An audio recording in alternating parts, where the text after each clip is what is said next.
नमस्कार, स्वागत है आप सभी का जी पंजाब हरियाणा हिमाचल पर। मैं मनोज श्रीवास्तव और इस वक्त की सबसे बड़ी खबर आपको बताते हैं। फरीदकोट से ये अपडेट हमें मिल रही है कि गैंगस्टर जयपाल को जगरांव में पनाह देने वाले दर्शन सिंह के घर से पुलिस को हथियार और 300 कारतूस बरामद हुए हैं। ये बड़ी खबर आपको बता रहे हैं। गैंगस्टर जयपाल को जगरांव में पनाह देने वाले दर्शन के घर से पुलिस को हथियार मिले हैं, 300 कारतूस मिले हैं और पुलिस को मौके से एक जिम की किट भी मिली है।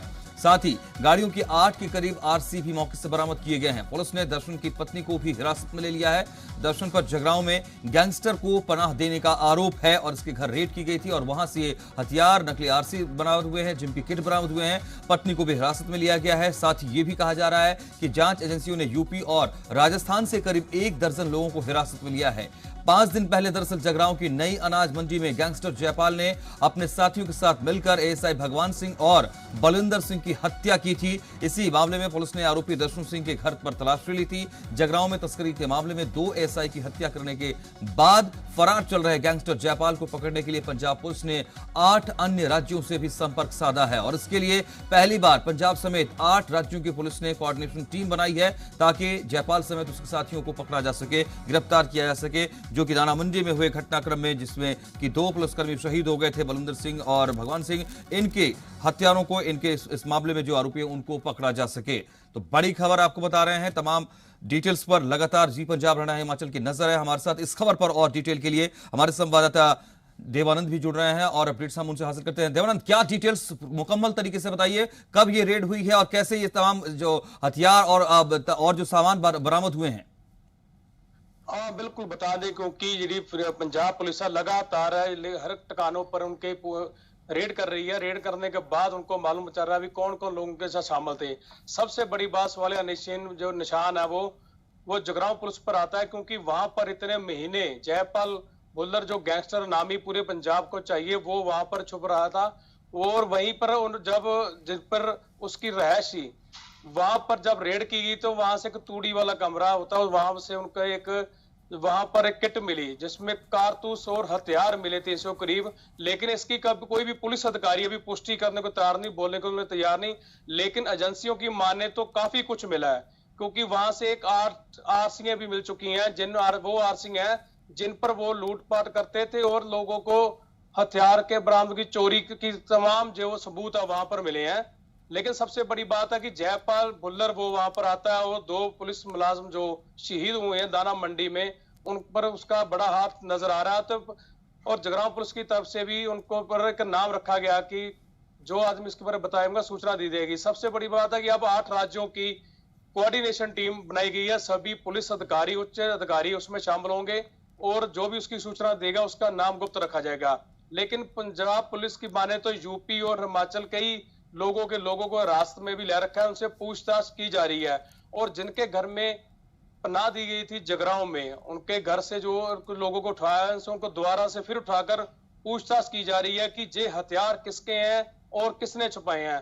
सबसे बड़ी बात जो हम ये बता दें कि जयपाल भुल्लर जो कि पूरे राज्य में चाहिए था, लेकिन वो इतने महीने से पंजाब में छुपा हुआ है, जगरांव में छुपा हुआ है, जहां पर पूरी पंजाब पुलिस की माने तो एजेंसियां फेल हो चुकी हैं और जो इनके पूरी इन्वेस्टिगेशन टीम है वो भी मान रही है कहीं ना कहीं कमी आई है, क्योंकि जयपाल भुल्लर वहां पर रह रहा था और पुलिस के किसी भी एजेंसी को नहीं मालूम पड़ा कि जयपाल भुल्लर इस गांव में रह रहा था। क्या कब से क्या नशा तस्कर का काम और हथियारों का काम चल रहा था। तो लेकिन अब भी हमें कुछ अधिकारियों से बात हुई लेकिन वो पुष्टि नहीं कर पा रहे। लेकिन जो एजेंसियों की माने तो काफी कुछ उनको मिल सका है और इनपुट मिले हैं और जल्द से जल्द उनकी गिरफ्तारी होने की भी खदशा जताया जा रहा है। देवानंद, 2 पुलिसकर्मी शहीद हुए और बड़े नेक्सस का एक खुलासा भी हुआ इस पूरे घटनाक्रम को लेकर के। 8 स्टेट्स के साथ कोऑर्डिनेशन टीम काम कर रही है पुलिस की। दर्शन की पत्नी को हिरासत में लिया गया है, वो इस वक्त कहां है और क्या पुलिस उसे मजिस्ट्रेट या कोर्ट के सामने प्रोड्यूस कर सकती है? क्या रिमांड लेने की कोशिश होगी? क्या अपडेट? हाँ बिल्कुल बता दें कि अभी तक जो उसको रास्ते में लिया है उससे पूछताछ की जा रही है, क्योंकि पुलिस पूरी ब्रीकी जांच कर रही है। कोई भी इन्वेस्टिगेशन की बात है वो मीडिया को या किसी और को साझा नहीं करना चाहती, क्योंकि उनका कहना है कि हमारी इन्वेस्टिगेशन है जो उस पर प्रभाव पड़ेगा, इसलिए हम किसी को उसके बारे में कुछ नहीं बता सकते। लेकिन हमारे सोर्सेज और जो हमारे पुलिस अधिकारी जो नाम ना छुपाने की सूरत में बता रहे हैं कि भाई हमारी इन्वेस्टिगेशन चल रही है, लेकिन बहुत जल्द इसका हम रिजल्ट देंगे, क्योंकि हम अब किसी भी हाल में उसको पकड़ेंगे, क्योंकि उसने पूरे राज्य की पुलिस में दम कर रखा है। और कई केस राज्य जो बात करें तो जयपाल बुल्दर पर कई तरह के केस चल रहे हैं, मर्डर के केस चल रहे हैं, लूटपाट के केस चल रहे हैं, उसको पकड़ना भी बहुत जरूरी है। इसके लिए पुलिस जी। ने और यूपी और राजस्थान से कुछ लोगों को हिरासत में लिया, जो विदेशी हथियारों के सप्लायर थे, उनको भी अब हिरासत में ले रखकर पूछताछ की जा रही है। देवानंद, बहुत बहुत शुक्रिया आपका इस अपडेट के लिए। लगातार आपके पास लौटते रहेंगे तमाम और अपडेट्स के लिए, और इस पूरे मामले पर जो भी आएगी जानकारी दर्शकों तक लेकर आएंगे। सबसे पहले एक और बड़ी खबर आज बताते हैं। प्रधानमंत्री नरेंद्र मोदी हरियाणा समेत 10 राज्यों के 54 जिलों के डीएम के साथ कोविड संक्रमण को लेकर बात करेंगे। पीएम मोदी हरियाणा के 6 जिलों के उपायुक्तों के साथ बातचीत कर कोरोना संक्रमण की स्थिति का जायजा लेंगे, और ये बैठक वीडियो कॉन्फ्रेंसिंग के जरिए 11 बजे शुरू होगी। पीएम मोदी हरियाणा के सोनीपत, पानीपत, फरीदाबाद, हिसार, करनाल और गुरुग्राम के उपायुक्तों से बात करेंगे। इन जिलों में कोरोना संक्रमण की स्थिति पर चर्चा करेंगे और प्रशासन से इस महामारी से निपटने के लिए किए गए प्रबंधों की जानकारी लेंगे। इस ऑनलाइन बैठक में कैबिनेट सेक्रेटरी भी मौजूद रहेंगे और स्वास्थ्य मंत्रालय के कोविड-19 प्रबंधन पर प्रेजेंटेशन भी दी जाएगी। तो आज की ये बड़ी खबर, कोरोना के खिलाफ लड़ाई लगातार जारी है और खुद प्रधानमंत्री नरेंद्र मोदी ने मोर्चा संभाल रखा है। लगातार हेल्थ एक्सपर्ट के साथ, सीएम के साथ, डीएम के साथ, डीसी के साथ बात कर रहे हैं, और लगातार ये कोशिश की जा रही है कि कैसे कोरोना की चेन को तोड़ा जा सके, हर उस शोर पर तोड़ा जा सके जहां से इसके बढ़ने की आशंका है। और इसी कड़ी में आज की ये बैठक बहुत महत्वपूर्ण है, क्योंकि प्रधानमंत्री हरियाणा समेत 10 राज्यों के 54 जिलों के डीएम के साथ बात करेंगे। आपको यह भी बता दें कि हरियाणा के 6 जिलों के उपायुक्त भी इस वर्चुअल मीटिंग में शामिल होंगे प्रधानमंत्री के साथ, और कोरोना के प्रबंधन को लेकर जानकारी साझा की जाएगी, कैसे उसको और बेहतर तरीके से इंप्लीमेंट किया जा सकता है, इस पर संभवतः निर्देश और सुझाव आदान प्रदान किया जा सकता है। प्रधानमंत्री लगातार तमाम अलग अलग वर्गों से बातचीत करके कोशिश ये कर रहे हैं कि कैसे जो कोरोना पीड़ित संक्रमित मरीज हैं उनको थोड़ी जल्दी से उन्हें मदद मिल पाए और इस चेन को कैसे तोड़ा जा सके, ये कोशिश लगातार जारी है। प्रधानमंत्री मोदी की ये अहम बैठक इस वक्त ऐसे दौर में कि जब कोरोना का संक्रमण लगातार बढ़ रहा है, बहुत महत्वपूर्ण ये बैठक हो जाती है। हमारे साथ हमारे संवाददाता इस वक्त राजेश खत्री जुड़ रहे हैं सोनीपत से और अपडेट्स के लिए, क्योंकि सोनीपत से भी और इसके अलावा हरियाणा के अन्य जो 6 जिले हैं उनके उपायुक्त भी जुड़ेंगे। राजेश, प्रधानमंत्री की ये बैठक, प्रधानमंत्री लगातार समाज के अलग अलग वर्गों से, अधिकारियों से बात कर रहे हैं। आज की ये बैठक कितनी महत्वपूर्ण होगी, खास करके सोनीपत के नजरिए से अगर हम देखें तो क्या अपडेट्स? जी बिल्कुल, देखिएगा सोनीपत की बैठक बहुत महत्वपूर्ण मानी जा सकती है, क्योंकि यहाँ पर जो कोरोना वायरस के केस है वो बहुत तेज गति के साथ बढ़े थे, क्योंकि दिल्ली एनसीआर का क्षेत्र है और दिल्ली से बहुत नजदीक है, यानी कि हम कह सकते हैं 47 किलोमीटर दूर दिल्ली है।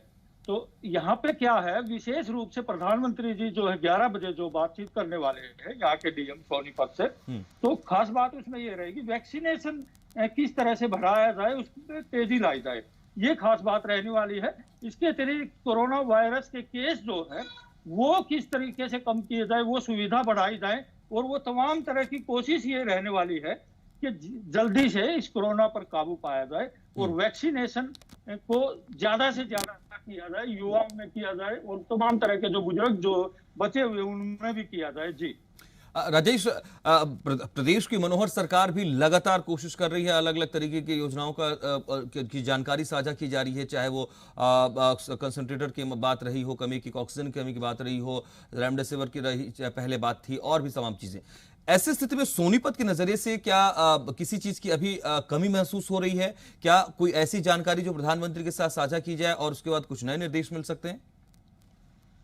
जी बिल्कुल, देखिएगा जिस तरह से बेड बढ़ाने की बात जो थी, तो मुख्यमंत्री मनोहर लाल ने स्वयं जो है सोनीपत के खानपुर मेडिकल कॉलेज में दौरा किया था और वहां पर स्थिति को काबू किया था और काफी बेडों की संख्या जो है सोनीपत में बढ़ाई जा सकी है और ऑक्सीजन कैप्सूल भी यहाँ पर बढ़ाए जा चुके हैं। अब बाकायदा प्रशासन द्वारा जो है एक ऐसी टीम का गठन कर दिया गया है, अगर किसी को भी ऑक्सीजन की जरूरत होती है तो उसकी जरूरत को तुरंत पूरा किया जा सके। जी तो बहुत महत्वपूर्ण ये बैठक सोनीपत के नजरिए से भी आप बता रहे हैं, क्योंकि तमाम जो उपलब्धताएं हैं वो सुनिश्चित कोशिश की जा रही कि हो जाए, और कुछ कमियां हैं तो उसके बारे में जानकारी दी जा सकती है। क्या इस तरह की भी कोई कोशिश नजर आती है कि डीएम या जो कमिश्नर्स हैं वो समाज के सोनीपत के जिला स्तर पर और लोगों को साथ जोड़े, इस तरह की कोई पहल हुई है? पहले इसकी जानकारी साझा की जाए। जी बिल्कुल, देखिएगा जिस तरह से डिप्टी कमिश्नर सोनीपत जो है वो लगातार जो है जनता के बीच में जाकर और लोगों को जागरूक करने का काम कर रहे हैं, और आम जनता को जो जोड़ने की बात है उसमें आम जनता को बस एक ही संदेश दिया जा रहा, प्रशासन और सरकार द्वारा जो दिशा निर्देश कोरोना वायरस महामारी को अलर्ट को लेकर निर्देश दिए गए हैं उनकी पालना अगर कड़ाई से होगी तो जनता खुद सुरक्षित होगी, उसका परिवार सुरक्षित होगा। इस तरह से जनता को जोड़ने का प्रयास जो है वो सोनीपत के डिप्टी कमिश्नर प्रशासन द्वारा, स्वास्थ्य विभाग द्वारा किया जा रहा है। जी और क्या हाल के दिनों के अगर बात करें पिछले एक हफ्ते के हिसाब से, तो क्या राजेश ये स्थिति कह सकते हैं कि सोनीपत में सुधार है पहले के मुकाबले, या अभी भी स्थिति वैसी ही बनी हुई है कोरोना के पॉजिटिविटी रेट को लेकर के या लोगों के रिकवर होने को लेकर के? जिले की क्या अपडेट? जी बिल्कुल, हमें खासतौर से दर्शकों को ये भी जानकारी देना चाहेंगे कि जिस तरह से पिछले एक सप्ताह पहले जो है सोनीपत डिस्ट्रिक्ट में जो है 1200 से अधिक का आंकड़ा जो है प्रतिदिन का कोरोना पॉजिटिव लोगों का सामने आया, लेकिन अब स्थिति जो है वो काफी कंट्रोल में है। तो यहाँ के जो पुलिस अधीक्षक हैं वो स्वयं रोड पर निकलते हैं और ऐसे लोगों को विशेष रूप से उनके चालान किए जाते हैं, वो जो बेवजह बाहर निकलते हैं। तो हम बिल्कुल ये सख्ती जरूरी है। राजेश, आपके पास मैं फिर लौटता हूं। कमरजीत सिंह विर्क भी हमारे सहयोगी हमारे साथ करनाल से जुड़ रहे हैं और कमरजीत के पास चलेंगे और वहां किस तरीके के हालात हैं ये जानने समझने का भी प्रयास करेंगे। और जब प्रधानमंत्री के साथ आज संवाद जिले के कप्तान का होगा तो किस तरीके की समस्याएं, क्या नई उपलब्धियां वहां रखी जा सकती हैं? कमरजीत, क्या अपडेट करनाल से रहेंगे?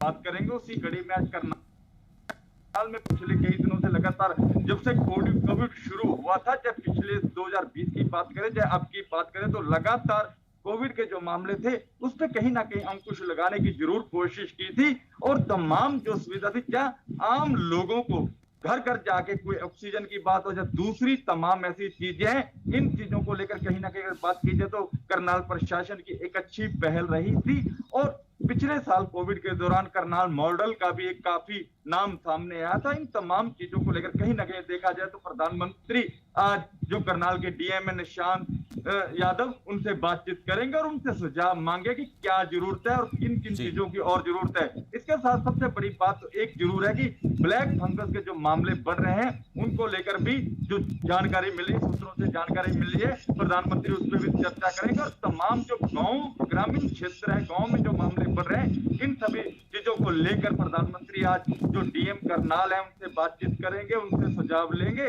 और इसी के साथ अगर बात करें सोनीपत है, जो दूसरे तमाम डीएम भी उनसे जुड़ेंगे, कोविड को लेकर चर्चा करेंगे। जी बहुत बहुत शुक्रिया आपका इस अपडेट के लिए राजेश खत्री और कमरजीत विर्क, बहुत शुक्रिया आप दोनों का।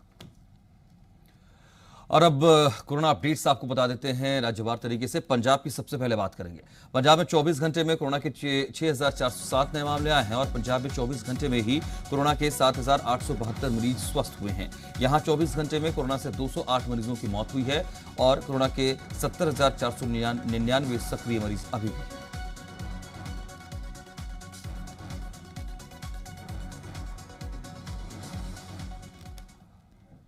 हरियाणा की कोरोना रिपोर्ट आपको देते हैं। हरियाणा में 24 घंटे में कोरोना के 6,818 नए मामले आए हैं, जबकि 24 घंटे में कोरोना से 153 लोगों की मौत हुई है। हरियाणा में 24 घंटे में कोरोना के 11,821 मरीज स्वस्थ हुए हैं।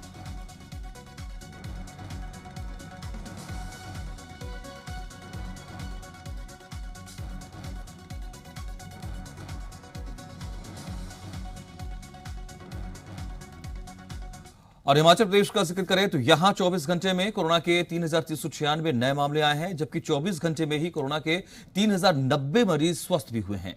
हिमाचल प्रदेश में 24 घंटे के दरमियान कोरोना से संक्रमित रहे 69 मरीजों की मौत भी हुई है।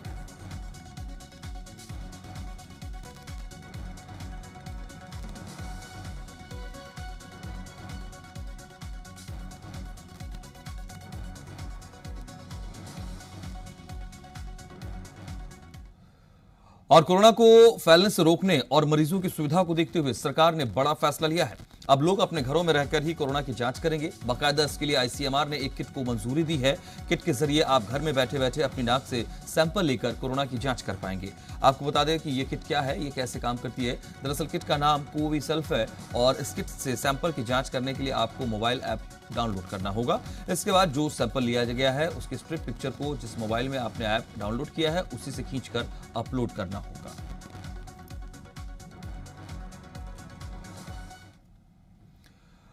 और दक्षिण भारत में कहर मचाने वाले ताउते तूफान का असर पंजाब और हरियाणा के भी कुछ जिलों के साथ हिमाचल पर भी पड़ने वाला है।